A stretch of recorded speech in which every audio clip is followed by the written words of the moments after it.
Hi friends, இன்றைக்கி என்ன special பார்த்தீங்கன்னா, இன்றைக்கி வந்து ரம்ஜானு. குட்டீஸும் வீட்டில் இருக்காங்க. மம்மி பிரியாணி பண்ணிட்டாங்கன்னு சொன்னாங்க. ஸோ அதனால் நம்மக்கிட்ட வந்து சிக்கன் இல்லை, ப்ரான் இருந்துச்சு. சரி, ப்ரானை வச்சு ஒரு பிரியாணியோ ப்ரான் 65 செஞ்சுருக்கேன். வாங்க, ரெடி ஆகிட்டுருக்கு. தம் வச்சிடலாம். நல்லா செமையாக ரெடி ஆகிட்டுருக்கு.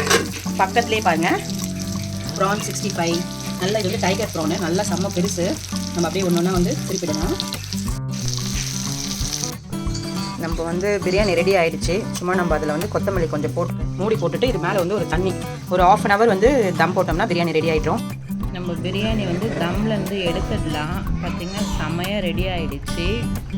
எங்களுக்கு வந்து ப்ரானு அந்த மாதிரி மட்டன் தான் பிடிக்கும். சிக்கனில் மோஸ்ட்லி வந்து நான் பிரியாணி செய்ய மாட்டேன். அதிகமாக நம்ம வீட்டில் வந்து சீ ஃபுட் தான் நம்ம செய்கிறது. அதனால தான் ப்ரான் செஞ்சேன். கொண்டு வந்து வச்சாச்சு சாப்பிட்றதுக்கு. ப்ரானும் நம்ம 65 பண்ணது ஒரு ஹாட் பேக்கில் போட்டாச்சு. தயிர் ரைத்தாவும் எடுத்தாச்சு. ஒரு தட்டில் போட்டுட்டு ஒரு பிடிக்க வேண்டியதான். ஃபஸ்ட்டு நம்ம வந்து ப்ரானை வச்சு சாப்பிடலாம். உங்களுக்கு இந்த வீடியோ பிடிச்சிருந்தா மறக்காமல் சப்ஸ்கிரைப் பண்ணுங்கள். பாய், தேங்க்யூ.